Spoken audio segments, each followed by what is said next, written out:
السلام علیکم ورحمۃ اللہ وبرکاتہ۔ بسم اللہ والصلاة والسلام علی رسول اللہ وبعد۔ اعوذ باللہ من الشیطان الرجیم، بسم اللہ الرحمن الرحیم۔ والذین یمسکون بالکتاب واقاموا الصلاۃ انا لا نضیع اجر المصلحین۔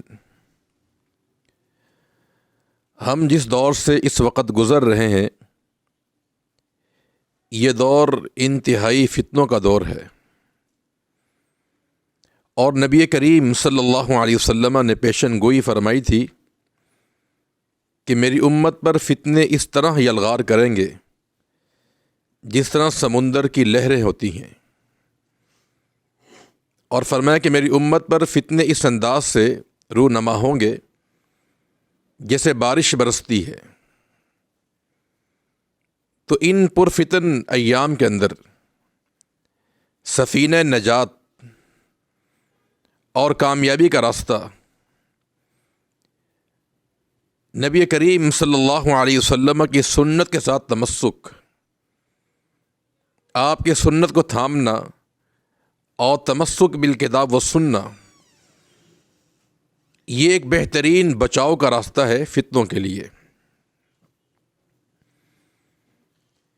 امام مالک رحمۃ اللہ علیہ کا بڑا ہی مشہور قول ہے، وہ فرماتے ان سنت، کہ سنت کی مثال سفینہ نوح کی طرح ہے علیہ الصلاۃ والسلام۔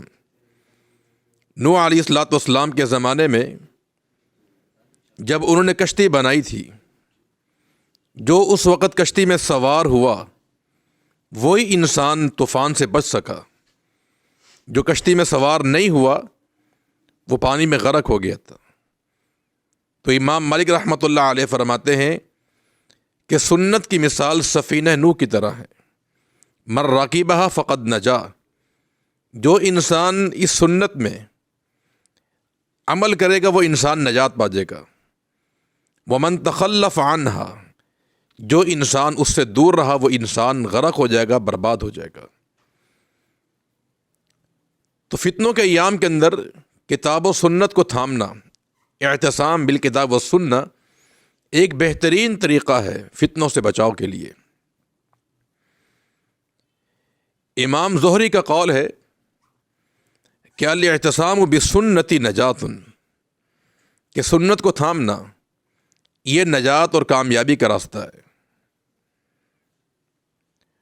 اور عروہ بن زبیر رحمہ اللہ کا قول ہے کہ ان السنن قوام الدین، کہ نبی کریم صلی اللہ علیہ وسلم کی سنتیں جو ہیں یہ قوام ہیں۔ قوام کہتے ہیں چارپائی کے چار پاؤں کو، جس پر چارپائی قائم ہوتی ہے۔ ستونوں کو کہتے ہیں کہ جس پر عمارت قائم ہوتی ہے۔ تو ان السنن قوام الدین، فرمایا کہ میرے نبی کی سنتیں جو ہیں یہ دین کے قوام ہیں۔ انسان جب تک سنت پہ عمل کرتا رہتا ہے انسان فتنوں سے محفوظ رہتا ہے۔ تو اس پرفطر دور کے اندر سفینہ نجات اور پرامن ساحل جو ہے وہ آپ صلی اللہ علیہ وسلم کی سنت ہے۔ نبی کریم صلی اللہ علیہ وسلم کا فرمان ہے، فرمایا ان من ورائکم ایام الصبر، فرمایا کہ ایسا وقت آئے گا کہ تمہارے پاس صبر کے ایام آئیں گے۔ صبر کا مطلب یہ ہوگا کہ ایمان پر عمل کرنا، دین پر عمل کرنا اس طرح ہوگا جیسے اپنے ہاتھ میں آگ کے انگارہ لینا۔ فرمایا جو ان حالات میں، ان دنوں میں کہ جب ہر طرف فتنوں کا زمانہ ہوگا، صبر کے ایام ہوں گے، دین پر عمل کرنا ویسے ہی مشکل اور ناممکن ہوگا جس طرح اپنے ہاتھ میں انگارہ لینا ہے۔ فرمایا جو ان دنوں میں، ان حالات میں، اس کنڈیشن میں میری سنت پہ عمل کرے گا اسے اللہ تعالیٰ 50 بندوں کے برابر ثواب عطا فرمائے گا۔ صحابہ نے پوچھا اللہ کے نبی 50 بندے ہم میں سے یا ان میں سے؟ فرمایا کہ بلکہ تم میں سے، کیونکہ ان لوگوں نے ایسے حالات میں سنت پہ عمل کیا کہ جب ہر طرف اندھیر نگری تھی، انہوں نے اس اندھیر نگری کے اندر سنت کے علم کو بلند کیا ہے، اور انہوں نے معاشرے میں رہ کر اجنبیت کی زندگی گزاری ہے، لوگوں کے طعنے برداشت کیے، لوگوں کے الفاظوں کو برداشت کیا۔ رسول اللہ صلی اللہ علیہ وسلم کا فرمان ہے کہ بدا الاسلام غریباً وسیعود کما بدا فطوبى للغرباء۔ جب اسلام کا آغاز ہوا تھا تو اسلام اجنبی تھا، ایسا وقت آئے گا کہ اسلام دوبارہ اجنبی ہو جائے گا۔ فطوبى للغرباء، فرمائے خوشخبری ہے اجنبی لوگوں کے لیے۔ یہ وہ لوگ ہیں جو اندھیر نگری کے اندر، فتنوں کے زمانے کے اندر اپنی بھی اصلاح کریں گے اور لوگوں کی بھی اصلاح کریں گے۔ تو لہذا ان فتنوں کے ایام کے اندر فتنوں سے بچاؤ کے لیے آپ صلی اللہ علیہ وسلم کی سنت کو تھامنا، کتاب و سنت کو تھامنا، یہ ایک بہترین ہتھیار اور ایک بہترین ذریعہ ہے۔ سنن نبی داؤد میں رسول اللہ صلی اللہ علیہ وسلم کا فرمان موجود ہے، فرمایا تم پر فتنے آئیں گے۔ صحابہ نے کہا مل مخرج منہا، اللہ کے نبی صلی اللہ علیہ وسلم ان فتنوں سے نکلنے کا راستہ کیا ہے، مخرج کیا ہے؟ فرمایا کتاب اللہ، اللہ تعالیٰ کی کتاب، پیارے پیغمبر کی سنت، احادیث رسول، یہ فتنوں کا نجات کا ذریعہ ہے۔ جب تم پر فتنے نمودار ہوں گے تم میرے پیارے پیغمبر کی سنت کو اپنا لینا، کتاب اللہ پہ عمل کرنا، یہ مخرج ہے فتنوں سے نکلنے کے لیے۔ حتیٰ کہ انسان پر جتنی بھی بڑی مصیبت آ جائے، مصائب میں گھرا ہوا انسان کیوں نہ ہو، ان حالات میں بھی انسان کو اللہ کے نبی کی سنت کو چھوڑنا نہیں چاہیے۔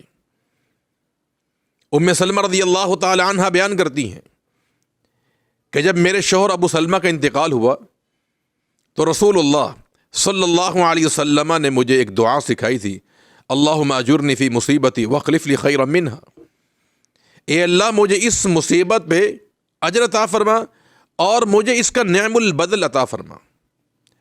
آپ نے کہا یہ دعا پڑھ لو۔ ام سلمہ کا بیان ہے رضی اللہ تعالی عنہ، میں یہ سوچ رہی تھی کہ ابو سلمہ سے بہتر کون ہو سکتا ہے، لیکن میں نے ان حالات میں بھی، اس مشکل میں بھی اللہ کے نبی کی سنت پر عمل کیا۔ اللہ تعالیٰ نے میرے لیے نبی کریم صلی اللہ علیہ وسلم کا نکاح کا پیغام بھیج دیا کہ پہلے وہ ایک عام صحابیہ تھی، لیکن اللہ کے نبی کی سنت پہ عمل کر کے دکھایا۔ مشکلات میں، پریشانی کے اندر اللہ تعالیٰ نے امہات المؤمنین میں سے ان کو شامل فرما دیا۔ خلیفہ بلا فصل سیدنا ابوبکر صدیق رضی اللہ تعالیٰ عنہ، جب اللہ کے نبی کا انتقال ہوا، صحابہ کرام نے کہا کہ لشکر اسامہ جسے اللہ کے پیغمبر روانہ کر چکے تھے، کہا لشکر اسامہ کو بلا لیا جائے، مدینہ ویران ہو چکا ہے، مرتدین نے ارتداد کا اعلان کر دیا ہے اور جھوٹے نبوت کے دعوے دار کھڑے ہو چکے ہیں، مدینہ گھیرے کے اندر ہے، شکنجے کے اندر ہے، لشکر اسامہ کو بلا لیا جائے۔ صدیق نے اس مشکل کے اندر یہ فیصلہ کیا تھا اور ببانگ دہل اعلان کیا تھا کہ جس لشکر کو اللہ کے پیغمبر نے روانہ کر دیا ہے، صدیق اس لشکر کو واپس بلا نہیں سکتا ہے۔ آپ نے یہاں تک کہا تھا کہ اگر مدینہ سارا ویران ہو جائے، مجھے درندے نوش کھائیں، میں پھر بھی اس لشکر کو جسے اللہ کے پیغمبر نے روانہ کیا تھا، میں اس کو واپس نہیں بلا سکتا ہوں۔ تو مصائب میں، تکالیف میں، فتنوں کے زمانے کے اندر اللہ کے پیغمبر کی سنت کو تھامنا، یہ فتنوں سے بچنے کا بہترین راستہ ہے۔ اللہ تعالی ہمیں عمل کی توفیق عطا فرما دے، اپنے پیارے پیغمبر کی سنت کی اتباع اور تمسک بالسنہ اختیار کرنے کی توفیق عطا فرما دے۔ وآخر دعوانا الحمدللہ رب العالمین۔